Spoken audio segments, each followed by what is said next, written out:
안녕하세요. 소프리 짬뽕 알뜰 세트입니다. 최근 이 장면이 인터넷을 강타했었는데요. 마라톤에서 우승하여 들어오는 삼척시청 이수민 선수를 감독이 껴안으면서 벌어진 사건인데 언뜻 보면 성추행을 하는 것처럼 보이기도 했습니다. 선수가 얼굴을 찡그리는 모습을 보여주면서 더 성추행설은 힘을 얻기도 했는데요. 그러자 김환기 감독은 인터뷰를 통해 마라톤이 힘들다며 여자 선수는 들어오자마자 실신하는 경우가 많다면서 그러다 보니까 안 잡아주면 선수가 다친다는 입장을 밝혔다고 합니다. 하지만 곧바로 당사자인 이수민 선수가 직접 반박문을 공개하는데요. 골인 직후 너무 강하게 잡아당겨서 통증이 있었다며 그 행동은 적절하지 않았다라고 분명히 감독에게 전달했다고 합니다. 하지만 구체적인 사과나 인정은 전혀 없었고 말을 돌리는 식으로 대응했다고 하는데요.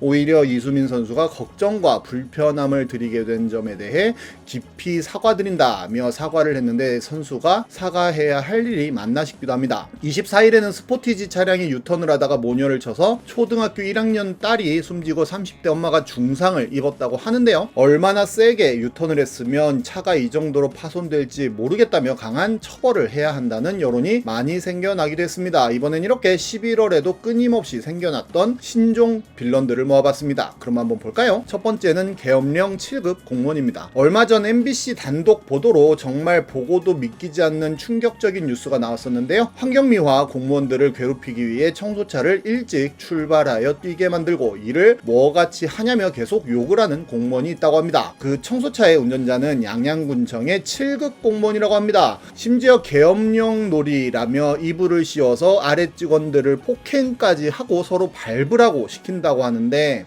계엄을 시작하면 빨간색 물건만 쓰라며 팬티까지 빨간색만 입으라고 시킨다고 합니다. 빨간 색깔 속옷이 아니면 그 자리에서 밟혔다고 하는 증언이 나오기도 했었는데요. 계엄령 놀이의 이유는 본인 주식이었는데 주가가 떨어지면 재물을 바친다며 폭행을 저질렀다고 하네요. 본인의 주식이 3%가 오르지 않으면 부하 직원 3명을 가위바위보를 시켜서 진 사람을 밟으라고 했다는데요. 심지어 직원들을 강요해 주식도 매입시켰다는 정말 충격적인 소식이었습니다. 그 7급 공무원은 취재가 시작되자 체력 단련 차원에서 그렇게 하자고 했다는 개똥 같은 소리를 하기도 했었는데요. 빨간 속옷 역시도 같이 입고 출근할 수 있겠니? 라고 권유를 했다는 소똥 같은 소리를 하기도 합니다. 이게 2025년에 가능한 일이냐며 양양군은 군수도 구속당해서 날아간 곳 아니냐는 댓글이 달리기도 했는데 당연히 양양군 홈피는 폭주하여 해당 공무원을 파면시키라는 댓글이 우후죽순 올라옵니다. 이 내용은 대통령실에까지 전달되었고 대통령실에서 직접 수사, 감사하라는 지시까지 내렸다고 하는데 바로 고용노동부에서는 직권조사 착수에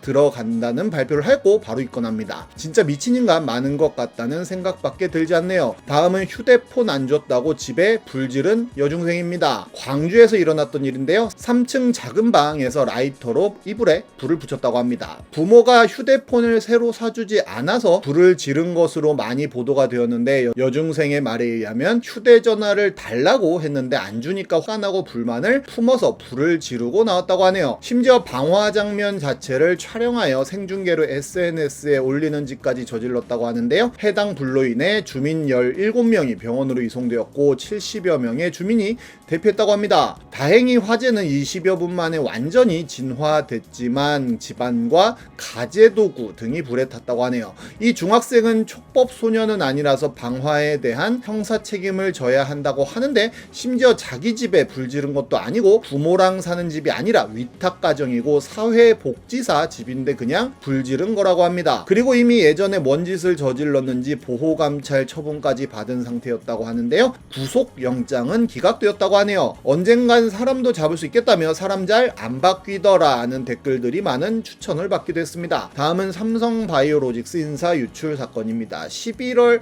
11일에 나왔던 뉴스인데요. 삼바에 임직원 5,000명의 개인정보가 공유 폴더에 올라가면서 유출된 사건입니다. 거기에는 임직원의 연봉은 물론 인사고과를 비롯한 개인정보가 있었다고 하는데요. 이번 사고는 회사가 공용 폴더를 이관하는 전산 작업 과정에서 접근 최근 권한 설정에 오류가 발생하면서 벌어진 것으로 알려졌는데, 존림 삼바 대표는 임직원들에게 사과의 메일을 보냈고 외부 유출은 없다는 이야기를 덧붙였습니다. 하지만 이는 외부로 유출이 되었고 굉장히 심각한 문제점들이 노출되었었는데요. 바로 카더라로 소문돌던 인사팀 고과 우대와 저성과자 및 정신과 상담 다녀온 사람 불이익, 신인사제도 개편으로 인건비 절감이 고스란히 드러났기 때문입니다. 특히 정신과 상담 다녀온 사람 불이익 건은 굉장히 많은 사람들에게 큰 충격을 줬었는데요. 마음건강센터라고 하여 회사에서 운영하는 정신의학과가 있었는데, 거기에 다녀와서 상담을 했던 사람들만 모아서 징계 대상자로 관리했던 것이 드러난 것입니다. 함정 수사 같은 거였다면 악마도 저러진 않을 것이라는 의견들이 줄을 이었었는데요. 정말 우리가 알지 못하는 회사들의 비밀이 어마어마하게 많은 게 아닐까 하는 생각이 드네요. 다음은 술 먹고 대리 불렀더니 옆자리에서 술 먹던 사람이 온 사건입니다. 한 대리운전 기사가 음주 상태로 고객 차량을 몰다가 옆자리에 탄 고객의 신고로 붙잡힌 사건이 있었습니다. 당연히 그 대리기사는 도로교통법상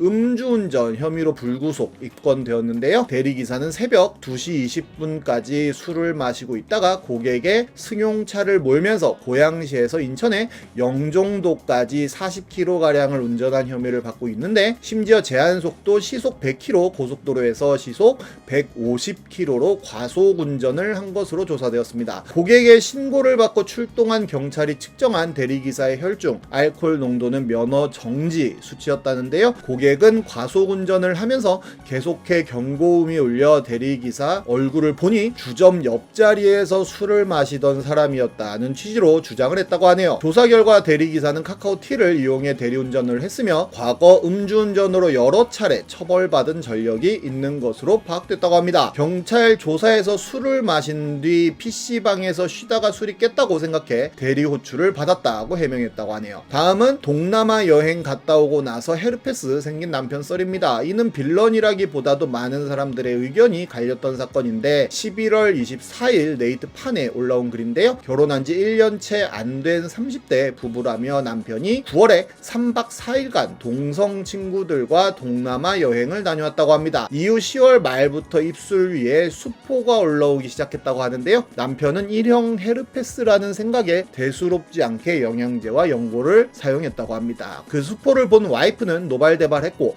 100% 동남아 간 동남아 여행 때문이라며 성병이 확실하다고 주장했다는데요. 남편의 입장은 결혼 전부터 일형 헤르페스가 있었는데 그간 관리를 잘 안 해서 티가 안 난 것이라며 새로운 증상이 아니라면서 와이프가 노발대발하는 이유를 모르겠다는 것이었고, 와이프 입장은 남편이 본인을 바보로 본다고 생각 중이라며 정황상 무조건 성병일 것이며 당장 성병 검사를 해야 한다는 주장이라고 합니다. 남편은 와이프의 행동이 지나치게 과하다고 생각하고, 와이프는 남편이 떳떳하면 검사를 안 해줄 이유가 없다고 생각한다는데요. 제3자의 따끔한 객관적인 시각이 필요해 보인다고 하며 마무리를 했는데, 검사 한번 받아서 떳떳하게 보여주는 게 그렇게 힘든 일인가 하는 생각도 드네요. 지금까지 속풀이 짬뽕 알뜰 세트였습니다.